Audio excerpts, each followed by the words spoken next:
Boa noite, irmãos. Graça e paz. Antes de nós começarmos, eu queria convidar a igreja. Eu não sei se os irmãos sabem, se eu já falei, pelo menos não para todos. O Senhor me deu a mim e aos meus irmãos o privilégio de termos duas mães, né? Os irmãos conhecem minha mãezinha, que sempre vem aqui, cabecinha branca, e tem a minha madrasta, que de mar não tem nada. E ela hoje nos visita, e eu queria pedir oração, na verdade termos um momento de oração pela irmã dela, que se chama Francinete, que está muito enferma, e isso tem trazido muita angústia para a família. Então orarmos para que o Senhor, segundo o seu poder, se Ele quiser, segundo a sua vontade, possa curá-la. E nesse momento, Ele possa de todas as formas se revelar para a família, trazendo consolo, especialmente para a Francinete mesmo. Possa estar presente em todos os sentidos e em todos os momentos. Vamos orar então. Senhor nosso Deus e Pai, Senhor, muito obrigado. Obrigado pela oportunidade que temos de orar a Ti. Oramos a Ti nos méritos do Teu Filho Jesus. Aqui nos apresentamos a Ti. Senhor, nós sabemos que o Senhor é o Deus, Criador de todas as coisas. Acabamos de cantar da Tua glória, da Tua honra, do Teu poder, Criador. Teu poder infinito. Senhor, e por causa dele, Senhor, nós oramos aqui. Senhor, pela Francinete. Senhor, pela família da Francimar. Senhor, por todos eles que estão envolvidos, os filhos dela, os netos. Senhor Deus, com Tua mão poderosa, o nosso pedido a Ti, Senhor, é que o Senhor a cure, restabeleça a sua saúde, seja por meio do Seu poder milagroso, seja por meio da Sua providência, através da medicina que o Senhor também deu aos homens. Senhor, mas sobretudo que em meio a toda essa situação, venha se fazer presente nessa família, trazendo seu consolo, seu conforto, tirando toda a ansiedade, enchendo os corações de confiança e de fé, sabendo que podemos confiar em Ti em todas as circunstâncias. Nos pedimos por ela, Pai Santo, e por sua família, em nome do Seu Filho Jesus. Amém. Nós estamos tendo uma exposição, estamos chegando, acredito que a penúltima mensagem, a penúltima pregação, sobre a epístola de Paulo a Filemão. E em virtude de termos muitos visitantes hoje, uma vez mais nós vamos fazer aqui uma pequena recapitulação para que as pessoas que não tiveram oportunidade de acompanhar desde a primeira mensagem possam entender aí o fio da meada. Essa epístola, essa carta, é uma das cartas pessoais do apóstolo Paulo. Assim chamada também cartas pastorais. Ele escreve não a uma igreja, mas ele escreve a uma pessoa. A esse irmão chamado Filemão. Ela é curtinha. Ela, não podemos nem dizer que ela tenha capítulos, ela tem apenas versículos. Os quais, como temos feito, né, desde que o irmão Valdeir começou a expor, a gente faz a leitura dela completa e vamos fazer assim para manter o mesmo ritmo desde que começamos a exposição, certo? Então eu vou ler aqui, os irmãos, por favor, acompanham. Epístola de Paulo a Filemão. Paulo, prisioneiro de Cristo Jesus, e o irmão Timóteo. A você, Filemão, nosso amado cooperador, a irmã Áfia, a Arquipo, nosso companheiro de lutas, e a igreja que se reúne com você em sua casa.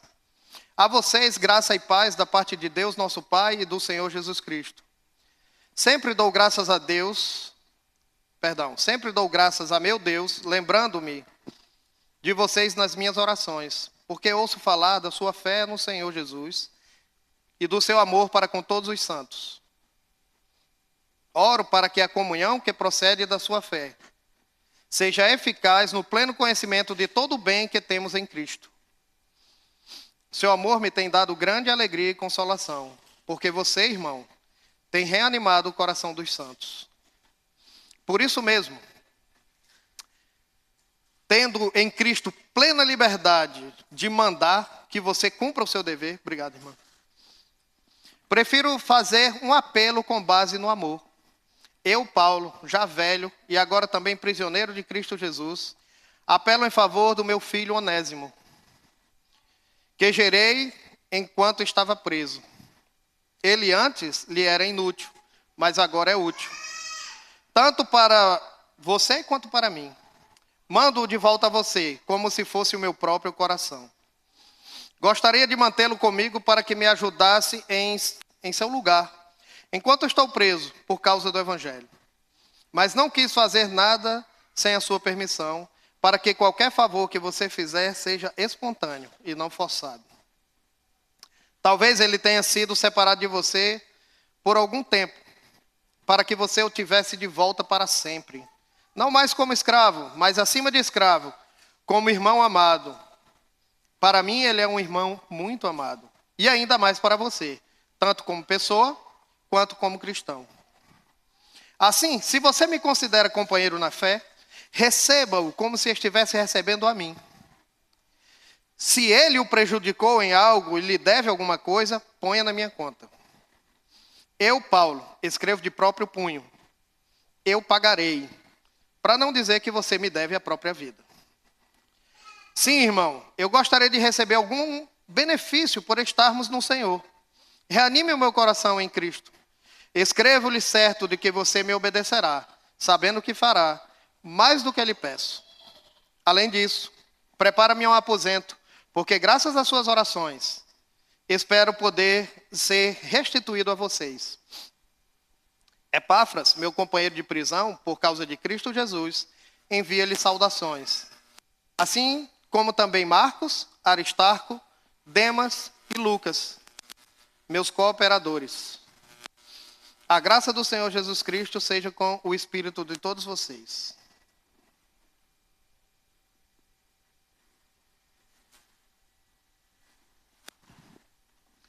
Bom, amados, o que nós temos visto até aqui nessa epístola de Paulo a Filemão? Só lembrando aqui rapidamente o contexto. Paulo, no final do livro de Atos dos Apóstolos, ele termina preso por causa da pregação do Evangelho. E ele faz a sua defesa perante o rei Agripa, a partir ali do capítulo 25, especificamente do capítulo 26 de Atos. Ele faz a sua defesa e, como cidadão romano que ele era, ele tinha o direito de apelar para César, que era o imperador romano, certo? Lembrando que Israel havia sido dominado pelo Império Romano no século I. Por ele haver apelado para César, ele é enviado para Roma e lá, até ele ser ouvido, ele fica em prisão domiciliar, até ser julgado. Essa primeira prisão de Paulo, ele viria a ser liberto dela, né? Ele viria a ser solto. No final da carta aqui, não sei se os irmãos perceberam, né? Ele diz, graças às orações de vocês, prepare-me um quarto porque eu estou, por causa das orações de vocês, estou para ser restituído a vocês, né? Ele diz, eu vou me encontrar com vocês de novo. Diferente da sua última prisão, como nós já vimos na segunda epístola de Paulo a Timóteo, a sua última carta, que ele já fala que ele vai ser executado, né? Ele fala com outras palavras. Ele usa palavras poéticas, né? No capítulo 4 de 2 Timóteo. Estou já para ser derramado como libação, que ele fala, né? Que era o vinho que era derramado em cima das ofertas de sacrifício. E o tempo da minha partida é chegado, né? E combati o bom combate, terminei a carreira, guardei a fé. Os irmãos conhecem muito bem esse texto. Aqui não. Essa primeira prisão, quando ele escreve essa carta, ele estava nessa esperança de ser liberto e foi liberto. E ele fala que queria se encontrar com os irmãos. Paulo, nessa prisão, ele conhece uma pessoa chamada Onésimo. Quem era Onésimo? Onésimo era um escravo. Ele pertencia a esse irmão chamado Filemão. Filemão era um irmão provavelmente que tinha posses. E tanto é que ele era senhor de escravos. Esse escravo, Onésimo, ele foge. Provavelmente, a gente não pode afirmar categoricamente, porque a palavra não deixa claro, provavelmente ele roubou o senhor dele, e com os bens que ele ali surrupiou do seu senhor, ele faz essa viagem de 2.000 quilômetros até Roma. Por alguma outra razão, parece que ele não era boa peça, né? Cai preso novamente, e na prisão, Paulo conhece, Paulo prega o evangelho, e Onésimo se converte. Então, essa carta aqui, nós tivemos à disposição antes da carta de Paulo aos Colossenses, né, a igreja da cidade de Colossos, esses irmãos aqui, que ele fala do início aqui, Filemon, Áfia e Arquipo, provavelmente é a família dele, família de Filemon, e diz a igreja que se reúne em sua casa. Ele está se referindo à igreja em Colossos, certo, irmãos? Primeiro século, não havia construção de templos para a igreja se reunir. Ela se reunia de casa em casa, e depois, quando ela vai crescendo para fazer reuniões maiores, vão dando outro jeito, e quando estava escondido, até nas catacumbas de Roma, eles se reuniram também. Então ele manda essa carta, e ele envia essa carta através de Onésimo e outro irmão. O irmão chamado Tíquico, que ele cita na Epístola aos Colossenses. Então ele manda Onésimo de volta a Filemon, com a carta em mãos, para devolver ao seu senhor. Esse é o contexto. Filemon tinha fugido, provavelmente tinha roubado, Onésimo tinha fugido, provavelmente tinha roubado Filemon, e está de volta lá e entrega essa carta do apóstolo Paulo nas mãos dele. Então, o que é que nós vimos? Do capítulo 1 ao capítulo 3, a saudação de Paulo. Paulo diz que é prisioneiro do Senhor, juntamente com Timóteo. Então, provavelmente, Timóteo foi quem escreveu a carta, certo? Paulo citava, Timóteo escrevia, exceto aquela parte que nós lemos. Eu de próprio punho escrevo, né? Nós lemos esse texto, os irmãos lembram? Essa parte, Paulo pega a pena de Timóteo lá e escreve com o próprio peso, com o próprio punho, e nós vamos ver que tem uma razão para isso. A saudação vai à sua família, e ele fala de graça e paz, certo? Nos versículos de 4 a 7, Paulo ora por Filemon e qualifica Filemon como cristão. Paulo fala, ele parece, irmãos, aqui, a gente precisa entender que Filemon, segundo a lei da época, ele tinha direitos sobre Onésimo, inclusive sobre a vida dele. Se Filemon quisesse, era legal que ele o crucificasse ou o queimasse vivo, ou o chicoteasse até a morte. Era muito natural que isso acontecesse com escravos fujões. E Paulo está mandando uma carta para dissuadir qualquer intenção desse sentido de Filemon, mas para que Filemon perdoe e receba seu escravo de volta, certo? E ele começa agradando Filemon, dizendo, é lógico que Paulo não faz isso de uma forma hipócrita, mas ele vai qualificando Filemon, ele vai falando da fé de Filemon, que eu tenho ouvido falar da sua fé, eu tenho ouvido falar do seu amor, e de como sua fé e seu amor consola os irmãos. Você é um irmão, provavelmente era um líder dessa igreja, você é um irmão exemplar, né? E ele ora para que essa comunhão, baseada nessa fé e nesse amor, seja eficaz. O amor desse irmão tem produzido alegria e consolação, versículo 7. E ânimo, alegria, consolação e ânimo no coração de todos os santos. Nós vimos na última mensagem o texto do 8 ao 14, onde Paulo apresenta agora, aqui é o coração, né? Do 8 ao 21, hoje nós vamos ver do 15 ao 21. Do 8 ao 21 é o coração da carta, é o miolo da carta. Nesse primeiro texto, ele apresenta alguns pedidos a Filemon. E ele primeiro lembra a Filemon sobre a sua autoridade apostólica. Nós vimos isso aqui. No versículo 8, Paulo diz assim, eu poderia mandar que você cumprisse o seu dever. Paulo deixa claro de que Filemon, como cristão, tinha obrigação de perdoar Timóteo, porque isso é um mandamento do Senhor Jesus. Mas já desde o início ele deixa claro que as coisas para o Senhor não podem ser forçadas. Não é na base, não é na marra. Paulo ele vai constrangendo Filemon pelo amor. E ele faz esse pedido belíssimo aqui no versículo 9. Prefiro fazer um apelo com base no amor. Outras versões vão dizer em nome do amor. Esse é o pedido. Eu podia mandar você fazer. Você sabe que eu sou um apóstolo enviado por Jesus. Você sabe que eu tenho essa autoridade. Mas eu apelo ao amor para que você receba Timóteo. Ele vem demonstrando aqui como é que se exerce a liderança cristã. Não por meio da força da autoridade, mas por meio do exemplo e por meio do serviço, né? O apóstolo Paulo, ele é um servo desses irmãos. E ele vai querer aqui que Filemon faça algo. E eu acho interessante, ele fala em nome do amor, ele diz que que Onésimo, essa palavra Onésimo, a gente viu, né? O significado dessa palavra é útil. E ele faz aqui no versículo 10 e 11 um trocadilho.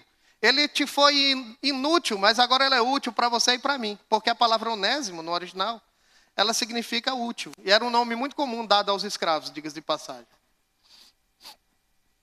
Ele usa esse termo, e quando no versículo 12 ele diz, receba como que você estivesse recebendo o meu próprio coração. Eu acho que essa carta aqui, sabe, irmãos? A gente é muito familiarizado com as epístolas de Paulo. São 3 epístolas que ele escreveu no Novo Testamento, a maior parte do Novo Testamento. Essa aqui é a que deixa mais claro o caráter desse apóstolo. Como ele era, como ele servia, como ele era íntimo, como ele era amoroso. Os irmãos percebem a linguagem de Paulo? Como ele fala, né? Eu faço um apelo em nome do amor, receba Onésimo como se recebesse meu próprio coração. Eu estou mandando meu próprio coração para você. Esse é o Paulo que chama Epáfras, né? Epáfras, irmãos, é um nome grego que é um jeito carinhoso de chamar Epafrodito. Nós não sabemos se esse Epafrodito de Colossos é o mesmo Epafrodito de Filipos, né? As cartas ele escreveu na mesma época, e esses eram cooperadores dele na obra. Possivelmente era. Mas o próprio nome Epáfras já é um diminutivo, já é um nome carinhoso. Assim como Priscila. A gente vê, né? O apóstolo Paulo, a palavra Priscila, eu pensava que era o contrário. Porque em algumas vezes Paulo chama ela de Prisca. Quando ele sempre fala de um casal que era cooperador dele, né? Áquila e Priscila. Às vezes ele coloca Priscila e Áquila. E Priscila é o diminutivo de Prisca, que quer dizer reverente, né? Digna de reverência, perdão. Então ele chama Priscila, que é o diminutivo, é como, né, a gente chama diminutivo quando a gente tem carinho por alguém. Ele chama Epáfras, ele chama, e ele usa esse tipo de linguagem, porque Paulo é essa pessoa. E ele deixa claro no final das contas, olha, ele faz um pedido para que Filemão receba seu escravo, perdoe o seu escravo. E ele faz um pedido implícito, né? No versículo 14 nós vimos isso aí, que ele queria, que ele na verdade não queria mandar Onésimo de volta para Filemão, ele queria que Onésimo estivesse com ele. E você vai ver que a intenção que Paulo realmente, ao que parece nas entrelinhas, não podemos afirmar categoricamente, que Paulo queria que ele alforriasse o seu escravo, e que mandasse de volta para servi-lo na obra. Agora ele é útil para você e para mim. Ele disse, eu queria que ele me prestasse um serviço no seu lugar. Não é assim que ele usa? Não são esses termos que ele utiliza aqui? Então, nós vimos que nós somos escravos, que fomos libertos e que servimos ao nosso Senhor agora, que pagou um preço por nós, por amor. Nós somos conquistados e constrangidos por amor do Senhor. E agora nós chegamos no nosso texto de hoje, tá certo? Nosso texto de hoje, dos versículos 15 ao 21.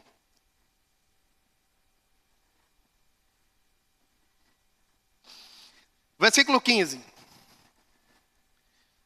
Talvez ele tenha sido separado de você por algum tempo, para que você tivesse de volta para sempre. Paulo ele faz um apelo aqui à providência do Senhor. Irmãos, Deus, o Deus criador dos céus e da terra, o Deus revelado na Escritura, ele é muito diferente desse Papai Noel universal que as pessoas pensam por aí. Ele é o Deus que controla tudo, que nada sai do seu controle, que ele não se preocupa com absolutamente nada, porque tudo está debaixo do seu controle, do seu poder. Ele sabe o fim antes do começo, não só porque ele é onisciente, mas porque ele decretou que assim o fosse. E a sua vontade não pode ser resistida por ninguém. É desse Deus que ele está falando. Então, esse Deus, ele trabalha nas pessoas de duas formas. Nos cristãos, ele trabalha de duas formas. Ele trabalha pelo Espírito Santo, no seu interior, o qual é alimentado pela sua palavra. O Senhor Jesus fala, né? João 6, 63. As palavras que eu vos tenho dito são espírito e são vida. Né? Nem só de pão viverá o homem, mas de toda palavra que procede da boca de Deus. Quem de mim se alimenta, por mim viverá. Esse espírito ele é alimentado pela palavra de Deus, mas ele também age pela providência. As coisas acontecem ao nosso redor e a gente, às vezes, a gente fica ansioso, né? A gente tem ansiedade, porque a nossa fé ainda é pequena e a gente não entende que de trás de todas as coisas existe um Deus soberano trabalhando. E aqui Paulo ele faz esse apelo à soberania de Deus. Ele diz, ele pode ter tirado, como é que ele diz? Versículo 15, talvez, né? Ele usa essa palavra, ele tenha sido separado de você por algum tempo, para que você tivesse de volta para sempre. Paulo está dizendo que aquilo que aconteceu, que antes era uma coisa negativa, aquele escravo haver fugido, se converteu numa coisa boa. Porque pela providência de Deus, ele encontra com Paulo na prisão e ali ele se converte. E antes, no versículo 16, ele diz assim, não mais como escravo. Olha, uma coisa que era negativa, uma fuga de um escravo. Mas pela soberania de Deus, esse escravo se encontra com o Evangelho. Porque Deus, irmãos, ele é soberano sobre nós, nos nossos caminhos e nos nossos descaminhos também. Às vezes a gente pensa que a gente se afasta, né? Aquele que é filho de Deus, ele vai, se afasta, mas quem tem experiência no Senhor sabe que ele vai trabalhando pela providência. E de alguma forma ele vai... os irmãos conhecem muito bem a parábola do filho pródigo, né? Ele achava que estava totalmente livre, que ele era dono do nariz dele. Ele pegou a fortuna do pai, vou gastar do jeito que eu quiser, vou viver do jeito que eu quiser. Ninguém pode comigo, mas aí existe uma coisa chamada providência. A providência forçou aquele jovem a voltar aos pés do seu pai. E ele estava lá esperando pelo seu filho. Então Paulo está dizendo que há um Deus providente agindo aqui. Que ele procura entender as coisas dessa forma, Filemão. Filemão, isso aconteceu? Mas agora você vai recebê-lo de volta. Não mais como um escravo, mas como um irmão. Deus é aquele que transforma maldição em bênção. Às vezes a situação negativa, às vezes uma coisa que você queria muito. Olha, irmãos, eu vou dizer uma coisa. Graças a Deus, Ele não ouve a maioria das minhas orações. Se Deus ouvisse a maioria das minhas orações, se Ele ouvisse todas as minhas orações, eu estaria perdido, pode ter certeza. E eu acredito que se aplica a todos nós. Às vezes nós não sabemos o que estamos pedindo. E as coisas que a gente pensa que é bênção para nós, seriam maldição e o Senhor está nos livrando. E muitas coisas que às vezes a gente pode pensar que é negativo. Lá na frente, você vai ver que o Deus que é Senhor da providência, Ele transforma em bênção para nós. Não é verdade? Então Paulo ele apela aqui para a providência do Senhor. E no versículo 16 ele fala de como Deus converte essas coisas. E ele transforma um escravo num irmão, versículo 16. Não mais como escravo, mas acima de escravo, como irmão amado. Para mim, é um irmão muito amado. E ainda mais para você. Tanto como pessoa, quanto como cristão. Olha que coisa. A transformação de Onésimo, ela foi tão profunda que o apóstolo Paulo, ele dava testemunho da transformação do seu caráter. Ele não dava testemunho só da sua transformação como irmão, sua transformação espiritual, mas até da sua transformação como pessoa. Você vê como ele diz aqui? Ele era seu por algum tempo. E Deus agora ele trocou o tempo pela eternidade. Ele voltou para você para sempre.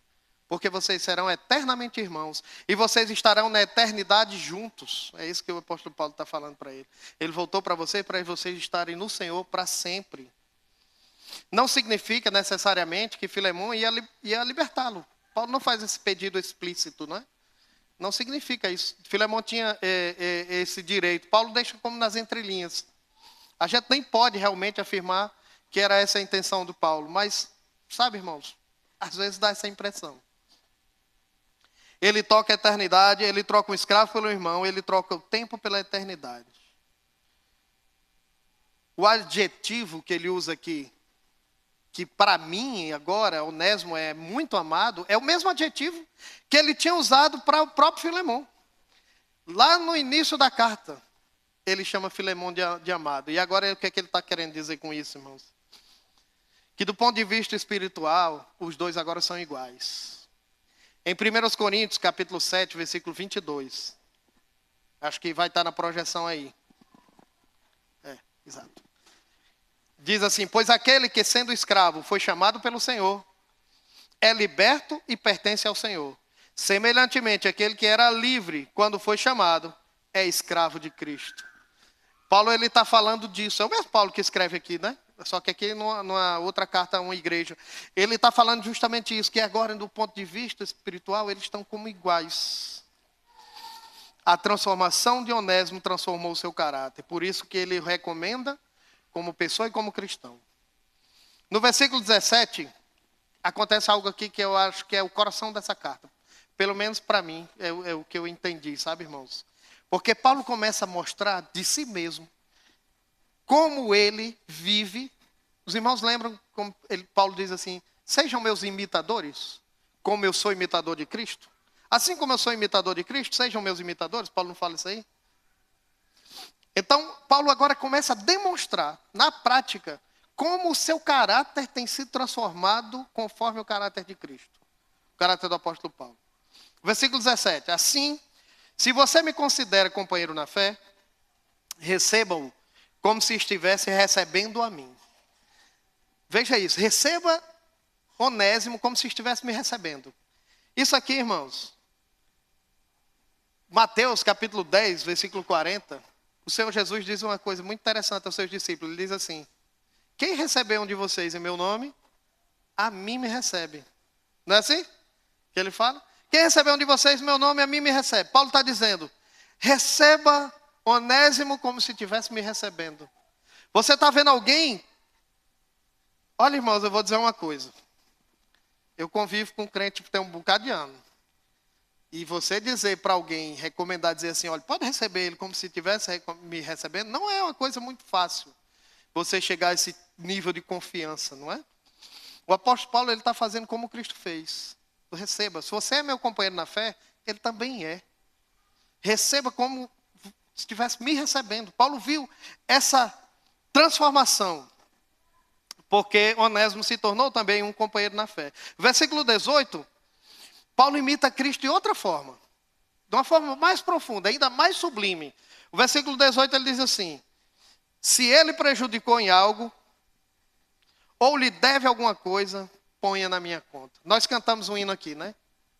Do céu tu olha, Senhor, e não vê ninguém. Isso aqui é Romanos 1, 2 e 3. Epístola de Paulo, Romanos 1, 2 e 3. Você quer conhecer o verdadeiro estado da humanidade? Leia esses 3 capítulos.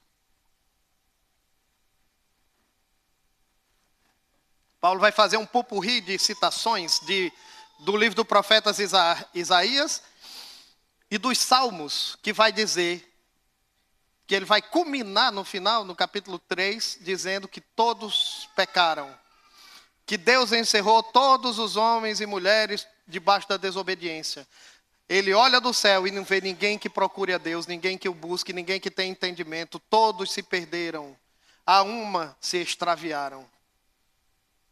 Então, nós vimos em Colossenses também que em Cristo, ele apagou o escrito de dívida que havia contra nós. Os irmãos lembram, né? A gente lê esse versículo? Acho que é no capítulo 3 ou no capítulo 4 de Colossenses. Que ele apagou o registro de dívida. Você sabia que existe um registro de dívida, de pecado? Nós temos um projetor aqui. Essa pergunta é retórica, por favor não responda, eu já fiz aqui, eu vou fazer de novo, aproveitando que tem bastante convidado que não viu fazer da primeira vez. Imagine isso aqui, o pastor Paul Walsh, ele fez isso uma vez, né? Imagine que isso aqui seja o projetor e que o mundo inteiro esteja vendo. E vão projetar todos os pensamentos que passou pela sua cabeça. O que você acha? Você ia ficar à vontade? Eu não. Não sei quanto a vocês. Eu não ficaria muito à vontade, não. O Senhor, Ele conhece. Isso é o mais surpreendente da história. Ele nos conhece muito mais do que a nós mesmos.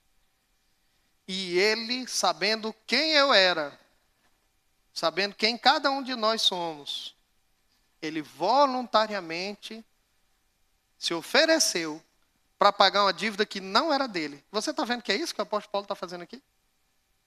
Se ele te deve alguma coisa, coloque na minha conta.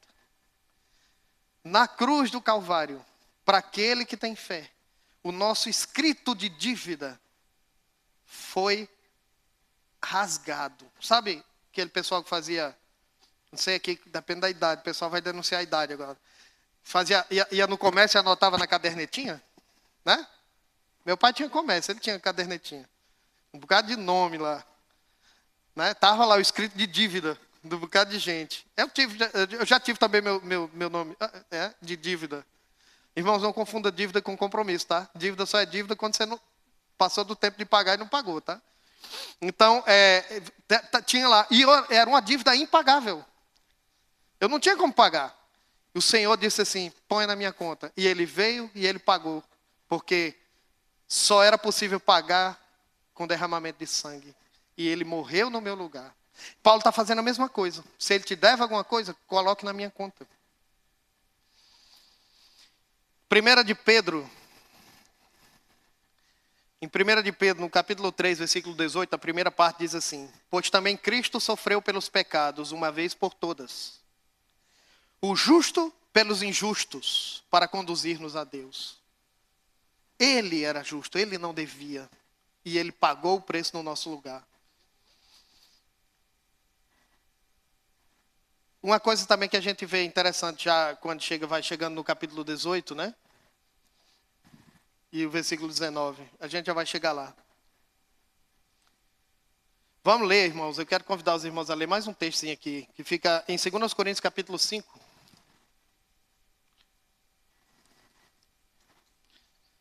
2 Coríntios capítulo 5, versículos 14 ao 20, diz assim: pois o amor de Cristo nos constrange, porque estamos convencidos de que um morreu por todos, logo todos morreram. E ele morreu por todos para que aqueles que vivem já não vivam mais para si mesmos, mas para aquele que por eles morreu e ressuscitou. De modo que de agora em diante a ninguém mais consideremos do ponto de vista humano. É isso que Paulo está falando. Recebe ele como irmão, não recebe mais como escravo, né? Mais do que escravo. Ainda que antes tenhamos considerado Cristo dessa forma, agora já não o consideremos assim. Portanto, se alguém está em Cristo, é nova criação. As coisas antigas já passaram, eis que surgiram coisas novas. Tudo isso provém de Deus, que nos reconciliou consigo mesmo, por meio de Cristo Jesus, e nos deu o ministério da reconciliação. Olha o que Paulo está fazendo aqui. O justo morreu pelos injustos para nos reconciliar com Deus Pai. Ele pagou a dívida que não era dele para que isso acontecesse. E agora, Paulo está fazendo a mesma coisa. Ele está assumindo a dívida que não é dele para que haja reconciliação entre Filemão e Onésimo. Ou seja, que Deus em Cristo estava reconciliando consigo o mundo, não levando em conta os pecados dos homens, e nos confiou a mensagem da reconciliação. Portanto, somos embaixadores de Cristo, como se Deus estivesse fazendo o seu apelo por nosso intermédio. É esse apelo que o apóstolo Paulo está fazendo. Irmãos, mas a gente vê uma coisa interessante aqui também. Como Paulo, às vezes, porque quando se trata de dinheiro, né, irmãos, parece que as coisas ficam um pouco mais difíceis também. E como Paulo é cuidadoso, né, quando ele vai tratar desse assunto de Onésimo. No versículo 19, Paulo assina uma nota promissória. Ainda se usa nota promissória? Ainda se usa, Igor? Ainda se usa, né? Nota promissória. Alguém sabe o que é uma nota promissória? Documento que você vai lá e assina se comprometendo em pagar, né? Por isso chama promissória, que é um compromisso que você faz. A promessa de pagamento que você faz. Paulo pega a pena de Timóteo e diz assim, no versículo, voltando lá para Filemão. Versículo 19. Eu, Paulo, escrevo de próprio punho. Ele pega a pena. Eu pagarei. Ele assina. Você vê a seriedade com a qual ele lida com essas coisas. Ele formaliza, ele positiva. Ele coloca no papel, né? No caso, no pergaminho. A sua dívida. Em favor desse ministério da reconciliação. E depois ele faz uma coisa interessante, né? Paulo aqui, ele fica nesse jogo meio que de morde a sopra, a gente já falou, né? Ele dá aquela, como uma cutucada, se lembre, Filemão, para não dizer que você me deve a vida. Então, Filemão, preste atenção, eu estou me comprometendo com você. Se você quiser cobrar, cobre, porque eu estou comprometido. Mas lembre-se, você me deve a própria vida. Paulo aqui está se referindo a que Filemão conheceu o evangelho por causa do ministério de Paulo, do seu serviço. E que ele deve levar isso em consideração.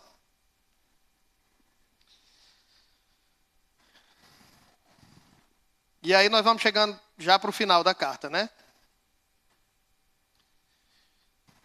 Versículo 20. Sim, irmão, eu gostaria de receber de você algum benefício por estarmos no Senhor. Reanime o meu coração em Cristo. Lembre-se, no versículo 7, Paulo dizia que Filemão era aquele cuja fé e amor dava ânimo aos irmãos, aos santos. E ele está falando que esse irmão, Filemão, que quer dizer amado, né? Essa palavra quer dizer amado. Ele, nessa fé e nesse amor, ele também consola o coração do apóstolo Paulo, recebendo Timóteo, fazendo aquilo que o apóstolo Paulo pedia para que ele fizesse. Paulo tinha, versículo 20, ainda, né? Receber algum benefício por estar no Senhor, reanime meu coração. Ele tinha expectativas com relação a Filemão. Irmãos, que tipo de expectativas nós temos com relação uns aos outros? Expectativas espirituais. Paulo esperava que Filemão perdoasse Onésimo.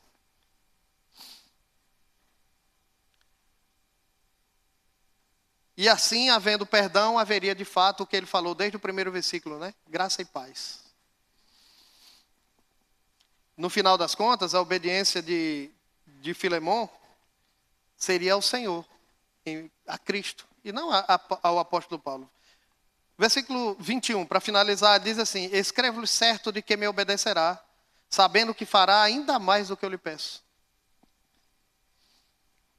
Irmãos, que tipo de expectativas os irmãos têm a nosso respeito, né? Será se o apóstolo Paulo poderia confiar em nós? Olha, não, aquele irmão eu conheço, ele vai fazer mais do que eu peço. E esse texto, ele vai falar de perdão. E eu queria aqui trazer uma palavra a respeito de perdão. E eu queria ler um texto em Mateus, o Senhor Jesus falando aqui, no capítulo 18. Queria que os irmãos me acompanhassem, por favor. Capítulo 18 de Mateus, dos versículos 21 até o 35. Diz assim. É isso mesmo?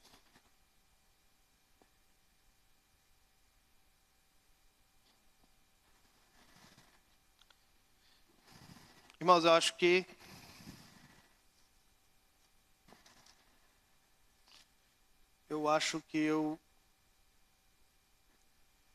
eu peguei a referência errada. Os irmãos lembram onde é que fica a parábola do credor infiel?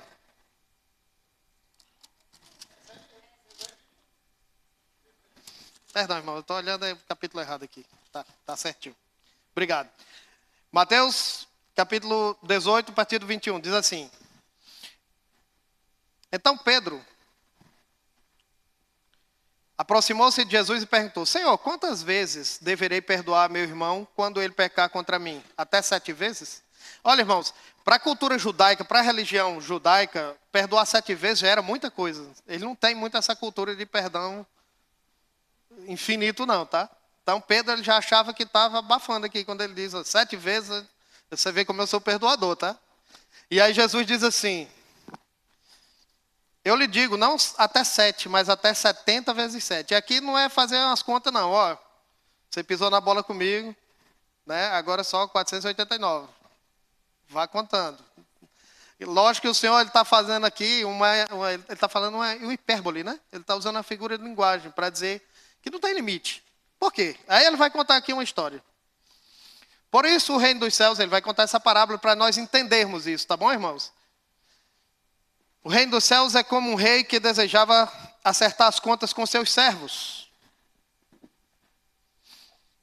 Quando começou o acerto, foi trazido à sua presença um que devia uma enorme quantidade de prata.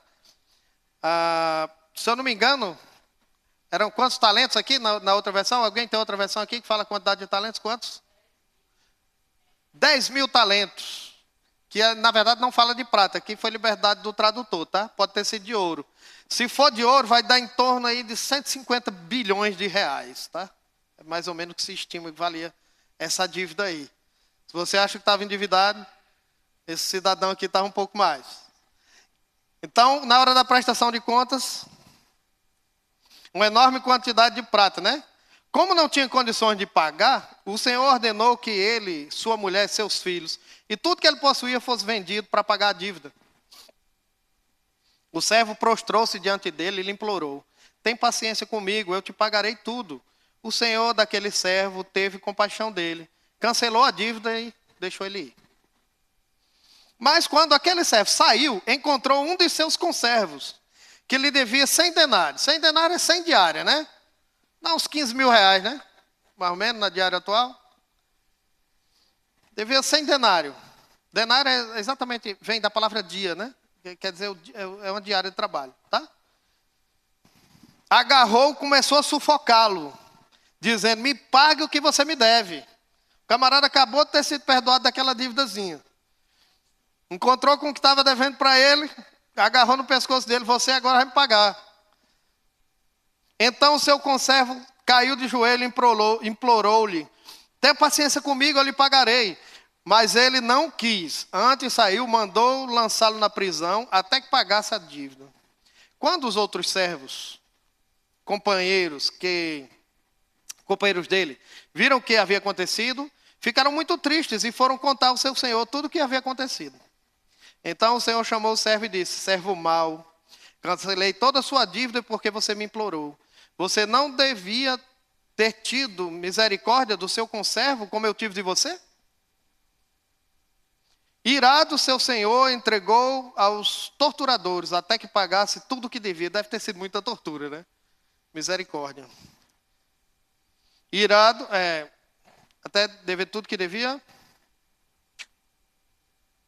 Assim também lhe fará meu Pai Celestial, se cada um de vocês não perdoar de coração o seu irmão. Irmãos, nós tínhamos uma dívida impagável. Talvez, irmãos, a gente não entenda a gravidade do nosso pecado. Talvez a gente não entenda. E aqui eu queria usar uma linguagem para ver se a gente consegue, através da palavra, do Espírito Santo, ter um vislumbre disso. Eu não me lembro quem foi que eu falei da outra vez, eu tinha batido na Estherzinha, né? Eu vou bater noutra criança hoje, né? Imagine, irmãos, veja, a gravidade de um delito é proporcional à dignidade da vítima, certo? Lembrem-se disso. A gravidade de um delito é proporcional à dignidade da vítima. Então, está aqui o Evanilson, muito forte, maior do que eu. Eu vou lá e, sem razão nenhuma, dou um tapa no Evanilson. É um delito grave, né? Depois eu vou arcar com as consequências, né? Não o Robson, que é maior do que ele, né? Vou lá dar um tapa no Robson. É errado fazer isso, sem motivo nenhum. Os irmãos concordam que isso é errado, né? Isso é um delito, não é verdade? Mas aí, está ali o Timóteozinho. Vou não, tá, irmã? É só exemplo, tá? Timóteozinho não faz mal a ninguém, criancinha. Eu vou lá, do nada, bato no Timóteo, sem ele ter feito nada. É mais grave o que eu fiz com o Robson ou o que eu fiz com o Timóteo, que não pode se defender? O que é mais grave? Com Timóteo, evidentemente, não é? A gravidade do delito é proporcional à dignidade da pessoa ofendida. Agora vocês imaginem, irmãos, que todas as vezes que nós pecamos e quando a humanidade pecou, contra quem ela pecou? Ao ser de dignidade, santidade, pureza infinita e bondade infinita. É por isso que o nosso castigo, nós pecamos contra um ser eterno. É por isso que o nosso castigo era eterno. E é por isso que apenas a morte de um ser eterno, no nosso lugar, poderia pagar. A nossa dívida, como a desse rapaz aqui, na verdade era maior. O Senhor está usando novamente uma figura de linguagem, uma comparação aqui. A nossa dívida era impagável. Nós jamais poderíamos pagá-la. E o Senhor Jesus, Ele se ofereceu no nosso lugar. Ele nasceu da Virgem Maria e viveu 33 anos e um pouco mais nessa terra. sendo qualificado como um homem perfeito, santo e sem pecado, para se oferecer voluntariamente no meu lugar. Eu nunca vou entender isso, irmãos. Esse amor é absolutamente inexplicável. Ele me amou sabendo quem eu era e se ofereceu no meu lugar. E perdoou a minha dívida. Ele pagou uma conta que era minha.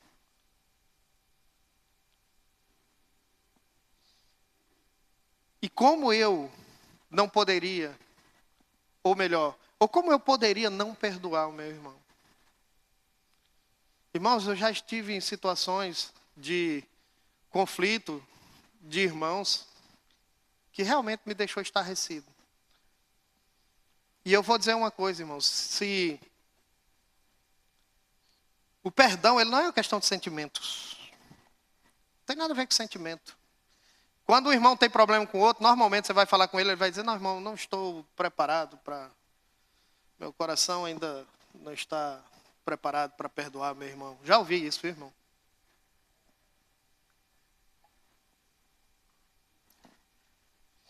Eu vou só dizer uma coisa. Existe um Senhor que vai pedir contas igual esse aqui. E ele vai lhe perguntar, como é que você não perdoou seu irmão? Você não deveria ter perdoado seu irmão do jeito que eu lhe perdoei? Não foi isso que ele perguntou aqui? Irmãos, não tem nada a ver com nossos sentimentos, não. Tem a ver com fé. Se eu creio que eu fui perdoado, se os meus olhos espirituais foram abertos pelo Espírito Santo, pelo que o Senhor me perdoou, eu não tenho o direito de não perdoar o meu irmão. Eu não tenho esse direito. Se você não tem um coração misericordioso, propenso ao perdão, eu não encorajo, irmãos, eu não encorajo você a pensar, a crer que você nasceu de novo, sinceramente. O que você vê em Onésimo é uma pessoa que foi transformada. A expectativa de Paulo com relação a Filemão era alta, porque ele conhecia aquele irmão.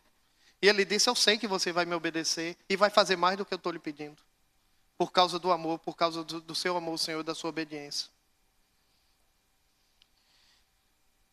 Irmãos, perdão fala de graça e de misericórdia. Nós vimos aqui, né? O irmão Valdeir explicou para nós uma vez o conceito. A diferença do conceito de graça e de misericórdia. Mas não custa relembrar. Isso é uma coisa daquelas que a gente sempre deve relembrar. O que é misericórdia? Na verdade, vou começar pela graça. O que é graça? Graça é dar a alguém aquilo que ela não merece. Foi o que o Senhor fez conosco. Nós não merecíamos a salvação. Nós merecíamos a condenação pelos nossos pecados. O apóstolo Paulo, quando ele escreve 1 Timóteo capítulo 1, versículo 15, ele diz assim, porque Cristo Jesus veio ao mundo e morreu pelos pecadores, dos quais eu sou o principal. Irmãos, se nós olharmos para dentro de nós mesmos e não tivermos plena consciência que nós somos o principal pecador, isso deve gerar em nós um desespero, sinceramente. Senhor, eu não fui iluminado, me ilumine do meu pecado, para que eu possa me arrepender diante do Senhor. Paulo, é o apóstolo Paulo que está dizendo, eu sou o principal dos pecadores. Só o Espírito Santo pode mostrar o que está oculto no nosso interior. A gente não sabe nós não sabemos quem somos às vezes.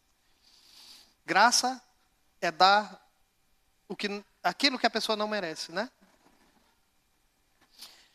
Misericórdia não dá aquilo que a pessoa merece. Percebe a diferença? Graça é dar aquilo que a pessoa não merece, a salvação. Misericórdia é não dar aquilo que você merece, aquilo que nós merecemos. A condenação. O Senhor foi misericordioso. Por isso que aquele servo se ajoelhou aos pés de seu Senhor e disse, tenha misericórdia de mim. Não me mande para a cadeia. Tá certo? Por último, eu queria ler mais um versículo. 2 Coríntios 13, 5.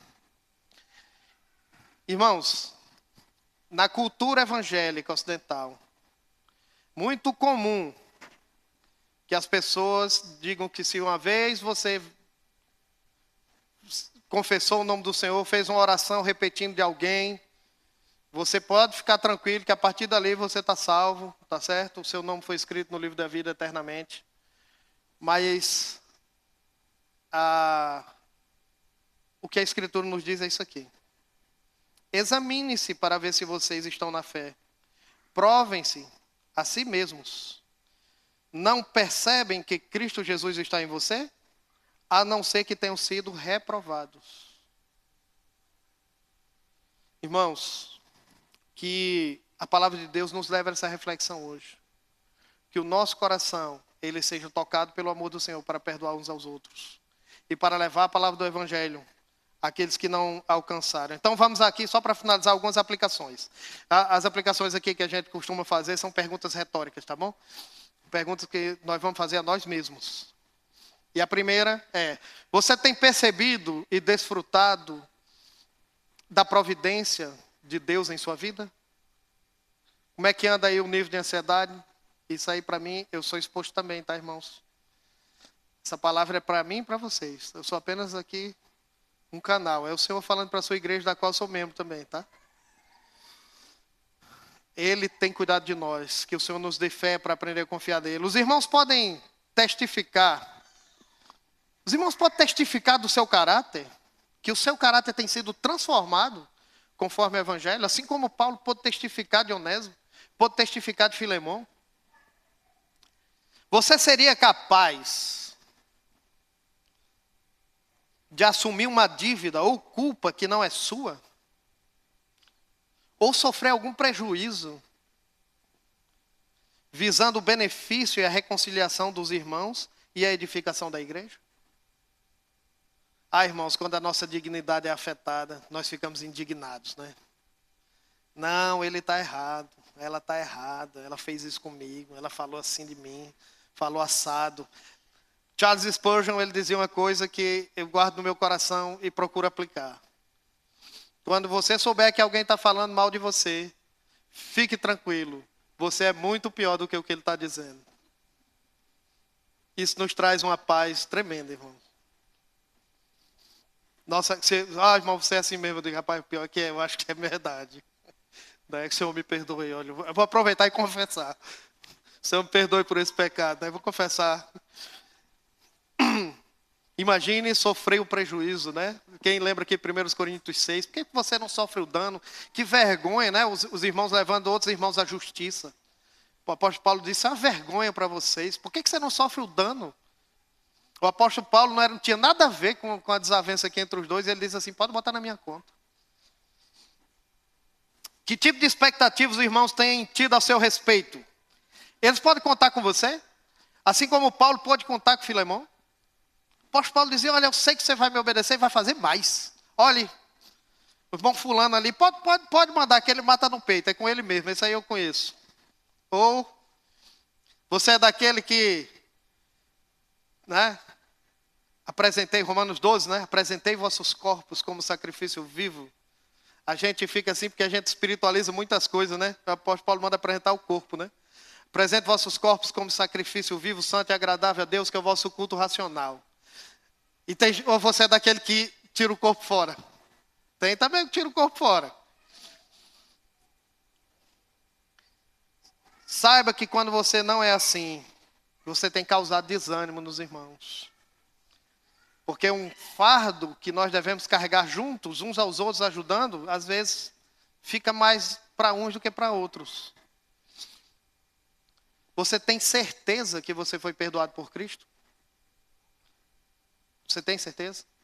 Se você não tem plena convicção de fé, não espere. Hoje é o dia de ir aos pés do Senhor. Confessar os seus pecados e entregar a sua vida para Ele.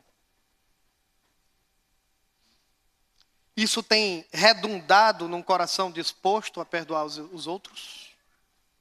Irmãos, vamos nos analisar, vamos nos colocar debaixo da luz da Escritura. E eu finalizo por aqui, e gostaria de orar ao Senhor e agradecer por sua palavra.